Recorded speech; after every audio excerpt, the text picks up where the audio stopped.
ഇത്തവണത്തെ IPL അവസാന ഘട്ടത്തിലേക്ക് അടുത്തിരിക്കുകയാണ്. ഈ സീസണിൽ ഇതുവരെ നിരവധി മികച്ച മത്സരങ്ങൾ നടന്നിട്ടുണ്ട്. മെയ് 31 മുതൽ പ്ലേ ഓഫുകൾ ആരംഭിക്കുകയാണ്. പ്ലേ ഓഫിൽ ഇടം നേടിയ ടീമുകൾ Punjab Kings, royal Challengers Bangalore, Gujarat Titans, Mumbai Indians എന്നീ 4 ടീമുകളാണ്. ഇത്തവണത്തെ IPL മികച്ച പ്രകടനം കാഴ്ചവെച്ച് ആരാധകരുടെ ഹൃദയം കീഴടക്കിയ നിരവധി കളിക്കാരുണ്ടായിരുന്നു. എന്നാൽ ഈ സീസണിൽ ചില കളിക്കാർക്കാകട്ടെ അവരുടെ മുദ്ര പതിപ്പിക്കാൻ കഴിഞ്ഞതുമില്ല. ഈ സീസണിൽ ചില ക്യാപ്റ്റന്മാരും വലിയ മണ്ടത്തരങ്ങൾ വരുത്തിയിട്ടുണ്ട്. അത് കാരണം അവർക്ക് നേരിടേണ്ടി വന്നതാകട്ടെ വലിയ തോൽവിയും. ഈ സീസണിൽ ക്യാപ്റ്റന്മാർ ചെയ്ത ഏറ്റവും വലിയ 5 പിഴവുകളെ കുറിച്ചാണ് നമ്മൾ നോക്കുന്നത്. ഒന്നാമതുള്ളത് ഗുജറാത്ത് ടൈറ്റൻസിനെതിരായ 56ാമത്തെ മത്സരത്തിൽ ദീപക് ചഹറിന് അവസാന ഓവർ നൽകിയതാണ്. മഴ കാരണം ഗുജറാത്ത് ടൈറ്റൻസും മുംബൈ ഇന്ത്യൻസും തമ്മിലുള്ള മത്സരം 19 ഓവറാക്കി ചുരുക്കിയിരുന്നു. ഈ മത്സരത്തിൽ ഗുജറാത്ത് ടൈറ്റൻസിന് ജയിക്കാൻ അവസാന 6 പന്തുകളിൽ 15 റൺസായിരുന്നു ആവശ്യമുണ്ടായിരുന്നത്. രാഹുൽ തെവാട്ടിയയും ജെറാൾഡ് കോഡ്സിയുമായിരുന്നു അപ്പോൾ ക്രീസിലുണ്ടായിരുന്നത്. ജസ്പ്രീത് ബുംറ 4 ഓവറിൽ 19 റൺസ് വഴങ്ങി 2 വിക്കറ്റുകൾ വീഴ്ത്തിയിരുന്നു. അശ്വിനി കുമാർ ആകട്ടെ 4 ഓവറിൽ 28 റൺസ് വഴങ്ങി 2 വിക്കറ്റും വീഴ്ത്തിയിരുന്നു. ക്യാപ്റ്റൻ ഹർദിക് പാണ്ഡ്യ 1 ഓവറിൽ 18 റൺസാണ് മത്സരത്തിൽ വിട്ടുകൊടുത്തത്. ബൗളർമാരുടെ ഓപ്ഷനിൽ ഹർദിക് പാണ്ഡ്യയ്ക്ക് പുറമെ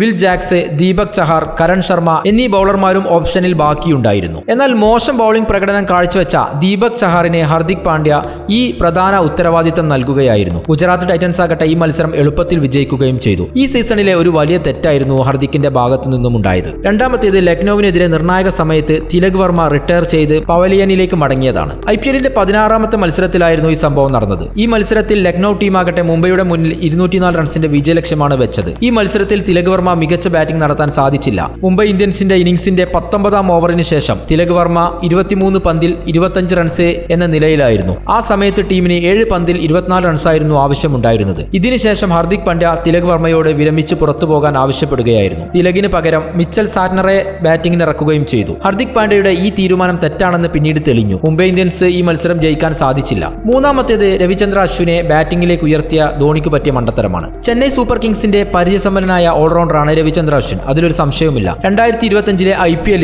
ഒന്നിലധികം തവണ ടോപ്പ് ഓർഡറിലേക്കാണ് അശ്വിന് സ്ഥാനക്കയറ്റം നൽകിയത്. ധോണി തന്റെ ബാറ്റിംഗ് ഓർഡർ ബാക്കിലേക്ക് മാറ്റുകയും ചെയ്തു. അദ്ദേഹത്തിന്റെ തീരുമാനം തെറ്റാണെന്ന് പിന്നീട് തെളിഞ്ഞു. രവിചന്ദ്രൻ അശ്വിനാകട്ടെ ഒരു മത്സരത്തിൽ പോലും വലിയൊരു സ്കോർ നേടാൻ സാധിച്ചില്ല. Chennai Super Kings IPL play ഓഫിലെത്താൻ കഴിയാതെ പോയതിനും പോയിന്റ് പട്ടികയിൽ ഏറ്റവും താഴെയായതിനും മണ്ടൻ ക്യാപ്റ്റൻസി തന്നെയാണെന്ന് പറയാം. കാരണം ബാറ്റിംഗിൽ അശ്വിനെ അടക്കം ടോപ്പ് ഓർഡറിൽ ബാറ്റ് ചെയ്യാൻ അയച്ചത് ധോണിയുടെ വലിയ തെറ്റായിരുന്നു. നാലാമത്തേത് ഷിംറോൺ ഹെറ്റ്മയറിന് നിരന്തരമായി അവസരം നൽകിയതാണ്. ഇത്തവണത്തെ IPL ലേലത്തിന് മുമ്പ് വെസ്റ്റ് ഇൻഡീസ് ബാറ്റ്സ്മാനായ ഷിംറോൺ ഹെറ്റ്മയർ ഉൾപ്പെടെ 6 താരങ്ങളെയാണ് രാജസ്ഥാൻ റോയൽസ് നിലനിർത്തിയത്. ഈ സീസണിൽ സൺറൈസേഴ്സ് ഹൈദരാബാദിനെതിരെ 42 റൺസും അതുപോലെ തന്നെ ഗുജറാത്തിനെതിരെ നേടിയ 52 റൺസും മാറ്റിവെച്ചാൽ ഈ 2 ഇന്നിംഗ്സുകൾക്ക് പുറമെ IPL അദ്ദേഹത്തിന് വലിയ സ്കോർ ഒന്നും ഒറ്റ മത്സരത്തിൽ പോലും നേടാൻ സാധിച്ചില്ല. ഇതൊക്കെയാണെങ്കിലും രാജസ്ഥാൻ റോയൽസ് അദ്ദേഹത്തിൽ വിശ്വാസം അർപ്പിക്കുകയായിരുന്നു. സ്ഥിരമായ അവസരങ്ങൾ അദ്ദേഹത്തിന് നൽകിക്കൊണ്ടേയിരുന്നു. IPLന്റെ സീസൺ പൂർണ്ണമായിട്ടും മറക്കാൻ തന്നെയാകും ഷിംറോൺ ഹെറ്റ്മയർ ആഗ്രഹിക്കുക. അഞ്ചാമത്തേത് ജിതേഷ് ശർമ്മ ബൗളർമാരെ ശരിയായി ഉപയോഗിച്ചില്ല എന്നതാണ്. ലക്നൌ സൂപ്പർ ജയൻസിനെതിരായ അവസാനത്തെ ലീഗ് മത്സരത്തിൽ